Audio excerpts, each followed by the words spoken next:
Hello World et bienvenue sur Codapic. Dans cette nouvelle vidéo, je vais vous présenter le site web github.com. C'est une plateforme en ligne qui permet aux développeurs d'enregistrer leur travail. Donc ici, vous pouvez y enregistrer tous les sites web que vous codez ainsi que les applications. Donc ici, on se trouve sur la page accueil. Ce que vous pouvez faire, c'est donc paramétrer votre compte. Donc pour cela, vous allez en haut à droite sur votre icône, vous cliquez. De là, on peut aller sur Settings et changer l'apparence de votre compte. Donc par exemple, on peut changer la couleur par défaut. Donc on pourrait mettre du clair avec des contrastes, ou encore la couleur sombre par défaut, ou alors couleur sombre avec des contrastes. Donc personnellement, je choisis la couleur sombre par défaut. Qu'est-ce qu'on peut faire d'autre sur ce site? Eh bien, ce qu'on peut faire d'autre, c'est suivre des personnes, comme par exemple Graphic Arts, qui propose aussi des cours en développement web. Donc on peut voir en fait son dernier projet. Donc ici, ce que l'on voit là, ce sont tous les fichiers que contient ce projet. Ici, sur cette colonne à droite, ça va être les dernières mises à jour. Donc on peut voir en fait quand est-ce qu'a été modifié certains fichiers. Donc ici, on peut le voir. Ici, on voit les contributeurs. Vous pouvez cliquer sur donc les photos pour voir qui sont ces personnes. Ici, on retrouve les langages qui ont été utilisés. Donc on peut voir qu'il y a du PHP, du JavaScript, pardon, SCSS, Twig, Jinja, CSS, et il y en a d'autres aussi qui représentent 0,7%. Donc de là, ce qu'on peut faire, c'est suivre cette personne si son contenu vous intéresse. Donc personnellement, moi je vais suivre Graphic Art. Donc voilà, je suis sur son profil, je clique sur Follow et je le suis. Et en faisant ça, je vais être au courant de ses derniers posts sur GitHub. Donc ensuite, maintenant, je vais vous montrer comment créer un dossier dessus. Donc comment enregistrer son travail. Donc pour cela, vous pouvez cliquer sur le petit plus qui est en haut. Vous sélectionnez New Repository. Ici, vous pouvez voir qu'il y a le nom de votre profil. Donc vous le sélectionnez. Donc voilà. Ici, on va créer le nom de votre repository. Donc ça va être le nom de votre projet. Donc par exemple, je vais pouvoir mettre Alex Ahmed photographe. Donc je vais enregistrer le dernier projet que l'on a fait ensemble. Ensuite ici on a une description optionnelle. Donc je vais mettre création site CV. Et ici on peut choisir si l'on veut que notre projet soit visible ou non. Donc si on met public, notre projet sera visible par tout le monde. Si on met privé, personne ne pourra le voir sauf nous. Donc moi je vais mettre public pour que tout le monde puisse le voir et le télécharger.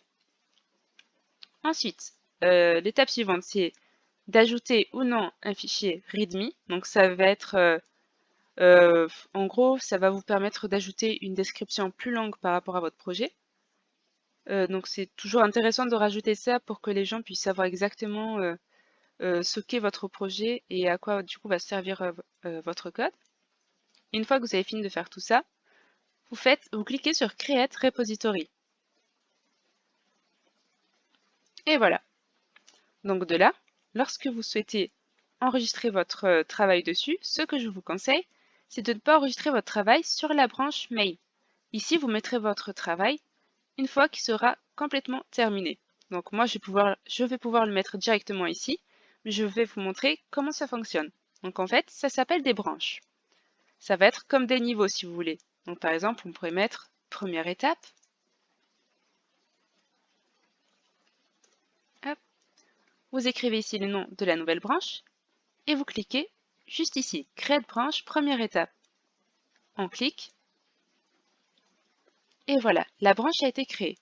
Donc en faisant ça, si par exemple vous avez commencé par créer la, partie header de votre code, vous pouvez l'enregistrer ici. Ensuite, donc, si vous avez fait la suite de votre site web par exemple, vous pouvez écrire deuxième étape. Donc deuxième étape, vous recliquez là et comme ça, vous pouvez enregistrer votre projet sur une nouvelle branche. Ensuite de là, comment faire pour enregistrer son travail? C'est très simple. Vous vous mettez sur la branche que vous souhaitez. Donc par exemple, on peut rester sur première étape. De là, vous faites Add File. Donc vous faites soit Create New File ou Upload File. Donc là, c'est vraiment à vous de voir ce que vous souhaitez faire. Donc moi, j'ai cliqué sur Upload Files.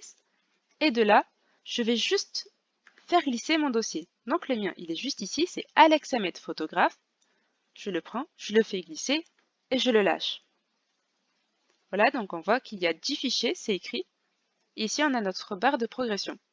Donc on attend un peu. Ça peut être plus ou moins lent en fonction du poids de vos fichiers. Voilà, on y est presque.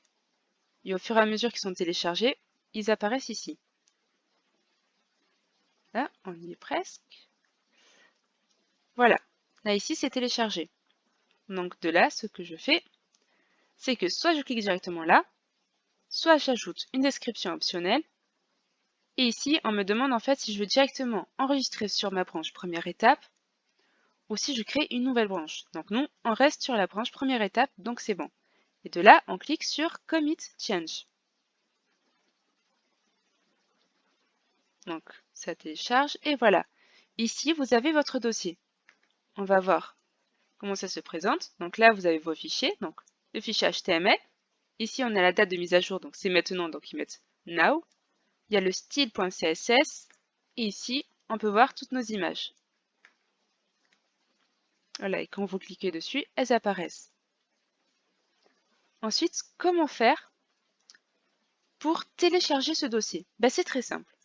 Vous allez là sur Code, vous cliquez et vous cliquez sur Download Zip. Donc je clique et voilà, j'ai mon dossier qui est téléchargé. On peut faire ça de façon manuelle, donc enregistrer son dossier de façon manuelle ou alors le faire depuis votre éditeur de code. Si ça vous intéresse, on pourrait faire ça dans une prochaine vidéo. Je vous laisse me le dire en commentaire. Je vous mets aussi le lien donc, de ce repository en description de cette vidéo et je vous dis à la semaine prochaine pour la suite de vos cours. Si vous avez aimé cette vidéo, n'hésitez pas à liker et à vous abonner. À bientôt!